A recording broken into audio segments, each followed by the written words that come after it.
Uma boa notícia na área do meio ambiente. A União Europeia decidiu proibir produtos feitos com plástico descartável e a medida deve ainda passar por aprovação do Parlamento Europeu e entrar em vigor em 2 anos. A decisão, além de impactar a indústria, que movimenta 340 bilhões de euros, deve mudar hábitos dos europeus. Essa é uma importante atitude para a diminuição de resíduos no planeta. Aqui no Brasil, já se passaram 4 anos desde que entrou em vigor a Política Nacional de Resíduos Sólidos, documento que foi debatido durante 21 anos no Legislativo. Mas os avanços e resultados ainda são mínimos. Para falar sobre esse assunto, temos aqui no estúdio Elizabeth Grimberg, socióloga e coordenadora de resíduos sólidos do Instituto Polis, e o Clauber Leite, engenheiro ambiental, pesquisador do IDEC. Sejam muito bem-vindos. Obrigada, agradeço. Elizabeth, queria que você começasse comentando para a gente o que a gente pode apontar como positivo nesses 4 anos.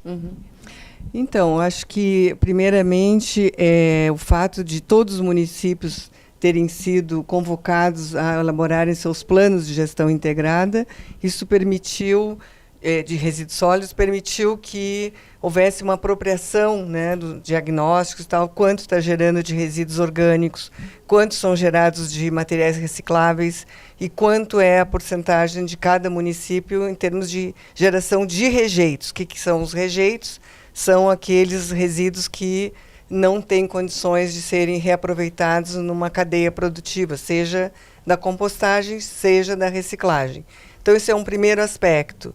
Um segundo aspecto que nós, inclusive, Clauber, eu estivemos visitando, foi estimular iniciativas. O setor privado, por exemplo, passou a tomar iniciativas de compostagem em escala. Então, nós temos exemplos como a Terra Ambiental em Jundiaí, nós temos a Ecomark em Itu, nós temos no Rio Grande do Sul também o Consórcio Verde, que está compostando em escala, nesse último caso, gerando biogás, energia para ser usada no transporte, por exemplo, de veículos.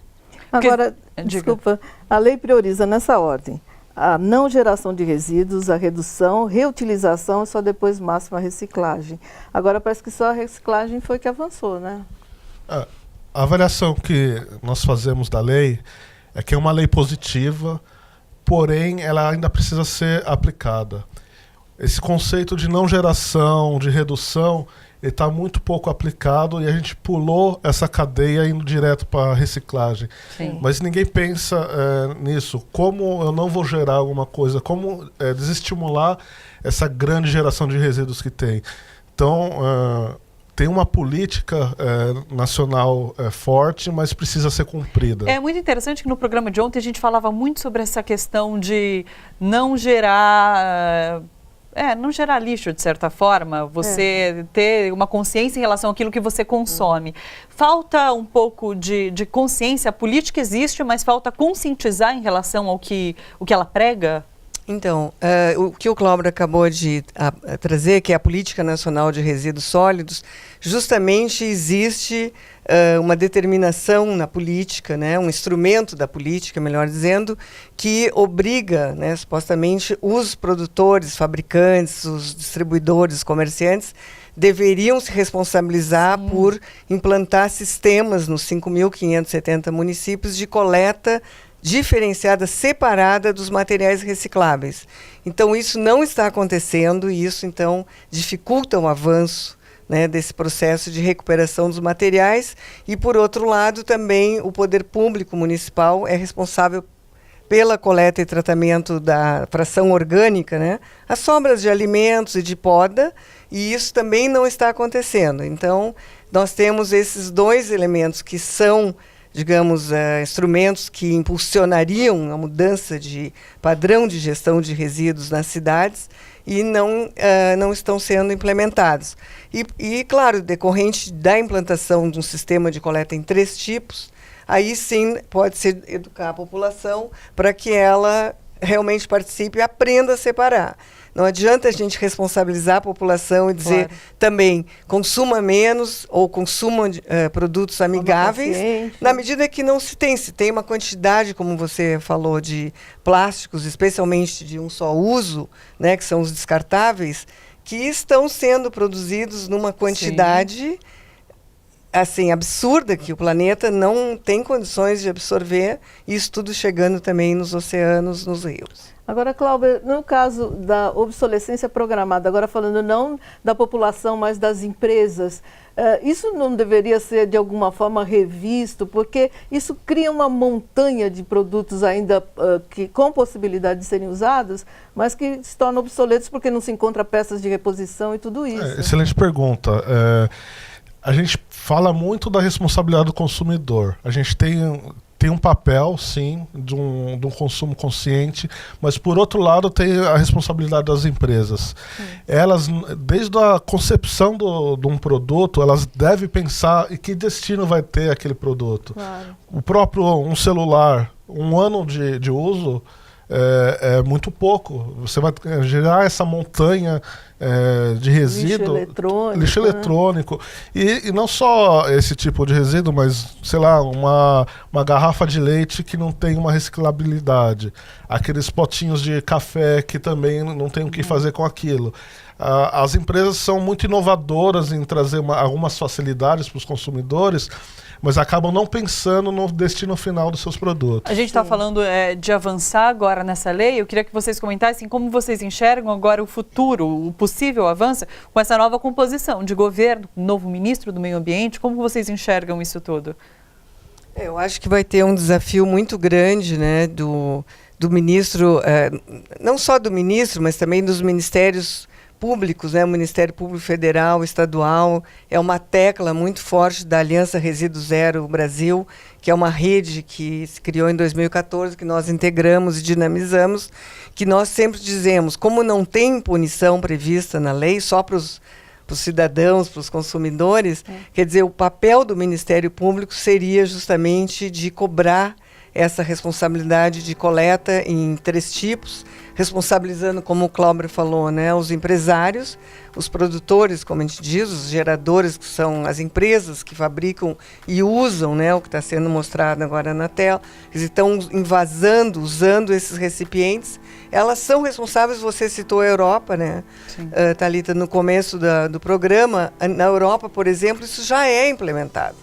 Quer dizer, lá o fabricante, o distribuidor e comerciante, eles já se cotizam, têm um fundo e eles, então, custeiam a coleta seletiva. E nós temos aqui um outro fator que é importante de lembrar, que são os catadores, que são trabalhadores históricos, né? Em mais de 60 anos, eles são os únicos, digamos, agentes ambientais que recuperam esses materiais, deveriam ser remunerados, porque agora eles só recebem mediante a receita, né, as entradas nas cooperativas via comercialização. Então, isso também é um desafio que está posto de se manter, por exemplo, né, que foi a economia solidária. A economia solidária, muito bem lembrado, né, que o professor Paul Singer tinha, né, estava à frente da Secretaria de Economia Solidária, e os recursos minguaram, né, quer dizer, se retiraram ao longo desses últimos 2 anos, os recursos que o governo federal sempre disponibilizou para as organizações de cooperativas de catadores. Vai ter essa mudança em âmbito federal, mas tem um papel importante dos municípios aqui na gestão dos resíduos. Hoje tem os acordos setoriais de lógica reversa, e os municípios hoje simplesmente estão pagando por uma parte que seria de responsabilidade das empresas.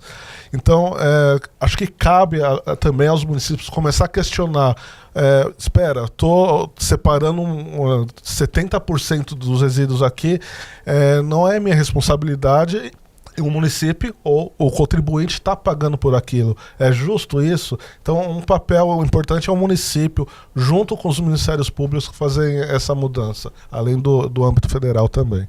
E a gente, o que pode fazer? É pressionar para que isso aconteça? Mais do que separar nosso lixo, talvez. Exato. Não, muito importante. Isso é um papel do cidadão e da cidadã, que é pressionar justamente no nível municipal e no nível federal. E estadual também, o governo do estado também pode cumprir um papel de impulsionar e criar condições, áreas, etc., e fechamento de lixões, por exemplo, e não se passar para o aterro sanitário, quer dizer, haver como que, né, termos de ajustamento de conduta, que os governos do estado têm esse papel, no caso de São Paulo, a CETESB pode estar fazendo isso junto com o Ministério Público e pular essa etapa e passar, então, para já a implantação de sistema de tratamento de orgânicos, né, e de cobrança do setor produtivo para assumir a sua responsabilidade. O que nós podemos fazer?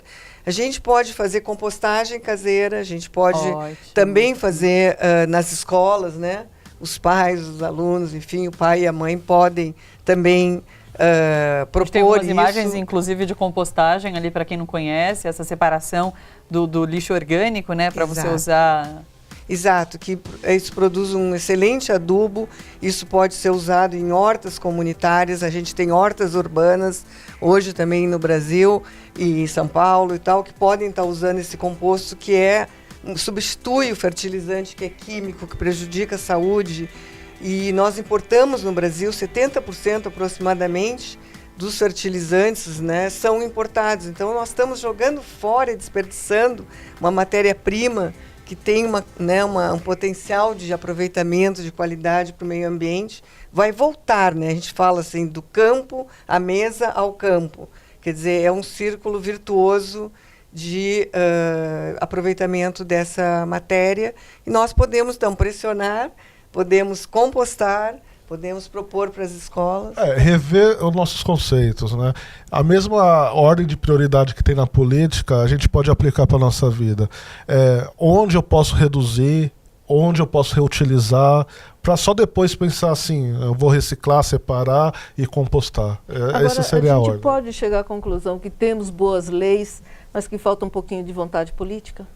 Com certeza. A lei está aí, uma política que demorou tanto tempo para ser construída, teve participação social intensa, foi construída a várias mãos e tem instrumentos para que haja a mudança. Se fala, enfim, de lixões, mas isso já faz tempo que já está previsto.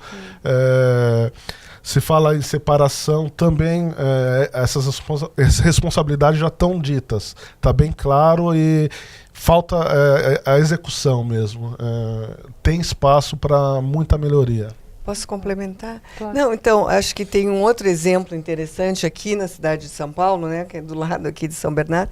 Nós temos já em torno de 100 feiras, não me falha a memória, né, que a Prefeitura de São Paulo começou na gestão Haddad a implantar o compostagem, a coleta diferenciada, orientou os feirantes e tal, de como poderiam separar sem contaminar aquelas sobras, aquele tapete verde das feiras. Então, hoje nós temos 3 locais que estão na Lapa, na Moca, na Sé, já fazendo a compostagem de feiras. Isso é acessível também às prefeituras, não exige tantos recursos, exige educação. Sim. Então, né, dos feirantes, vontade política. Total. Voltando à sua questão, Maria Amélia. Muito obrigada, pessoal. Nós que agradecemos. Obrigada. Deixa eu ler um comentário só que tem a ver com esse papo que a gente está tendo. Noróis Guedes disse assim, olha, no meu tempo de menina, os refrigerantes vinham em garrafas de vidro retornáveis. Nos supermercados não haviam sacolas de plástico e sim de papel. Viva o meu tempo de menina. Viva!